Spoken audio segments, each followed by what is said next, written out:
Merhaba, ben Sinzey. Bugünkü videomda sizlere K-pop dünyasında biraz gizli kalmış ama bazı hayranların çok yakından tanıdığı, çoğunluğun ise belki adını ilk kez duyacağı bir ajansı anlatacağım. Evet, bahsettiğim şirket WM Entertainment. Başlangıçta küçük bir ajans olarak sektöre adım atan WM zamanla K-pop sahnesinde hatırı sayılır bir konuma yükseldi. Peki bu başarıya nasıl ulaştı? Hangi gruplarla hafızalara kazındı ve geçmişten bugüne neler yaşandı? Hadi birlikte keşfedelim.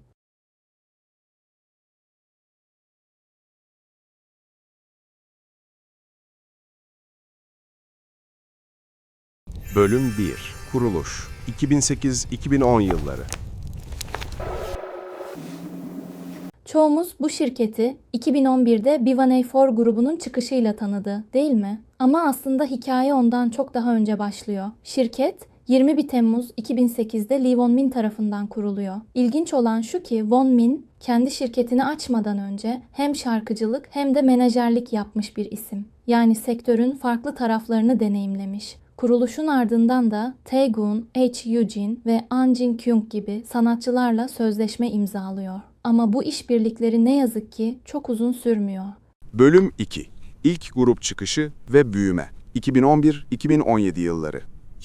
23 Nisan 2011'de çıkış yapan B1A4 kısa sürede ülke genelinde ve Japonya'da listelerde ciddi başarılar elde etti ve 2011 yılında yayınlanan albümler şirket adının duyulmasında çok etkili oldu. B1A4 ile istikrarlı bir başarıyı yakalayan WM 2014 Ağustos'ta 6 kattan oluşan kendi binasını satın aldı.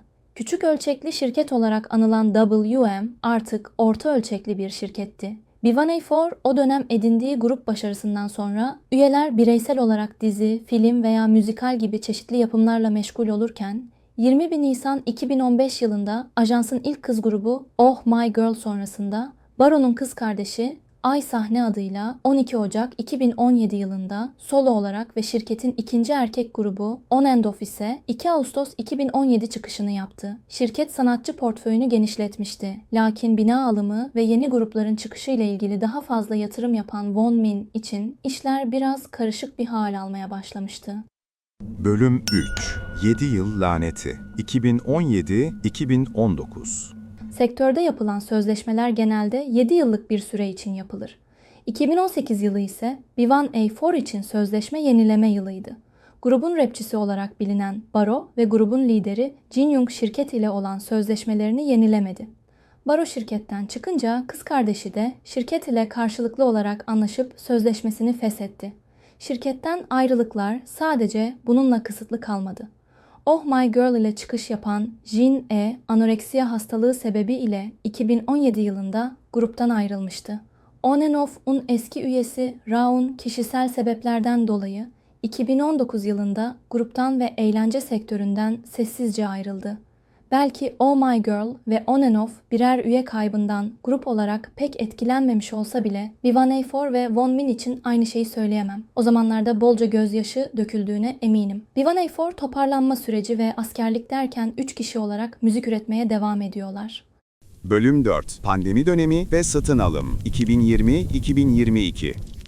Pandemi döneminde şirket online konserler ve grupların yayınladığı albümler ile aktifliğini koruyabilen WM'in 7 Nisan 2021 tarihinde hissesinin %70'ini RBW şirketine satıldığı açıklandı. B1A4, Oh My Girl, On and Off ve Lee Chae-young gibi sanatçıları bünyesinde bulunduran WM'in mevcut yönetimini koruyacağı duyuruldu. Bu zamana kadar bağımsız ve orta ölçekli bir şirket olan WM artık RBW Entertainment'ın yan kuruluşu olmuştu. Bölüm 5. Yeniden yapılanma 2023-2025. RBW, WM Entertainment'ı satın aldığında ajansın bağımsız yönetimine dokunulmayacağı söylenmişti. Ancak zamanla işler değişti. 12 Eylül 2025'te WM'de köklü bir dönüm noktası yaşandı. Yönetim sorunları ve düşen karlılık gerekçesiyle şirketin kurucusu Won Min görevden alındı. Aynı gün sanatçı Lee Chae-yoon ile de sözleşme karşılıklı olarak feshedildi. Bu yılın önemli gelişmelerinden biri de Oh My Girl'ün sözleşme dönemi oldu. Mayıs 2025'te Yua ve Arin bireysel sözleşmelerini yenilememeyi tercih etti. Ancak hayranlara verdikleri mesajda grup faaliyetlerinde görünmeye devam edeceklerini açıkladılar. Haziran 2025'te ise WM'in ikinci kız grubu Yusupyo çıkış yaptı. İlk albümleriyle 25 binin üzerinde satış elde ederek K-pop sahnesine yeni bir heyecan getirdiler. Böylece 2008'de küçük bir ajans olarak başlayan WM Entertainment, B1A4, Oh My Girl ve On and Off gibi gruplarla K-pop endüstrisinde sağlam bir yer edinmiş oldu.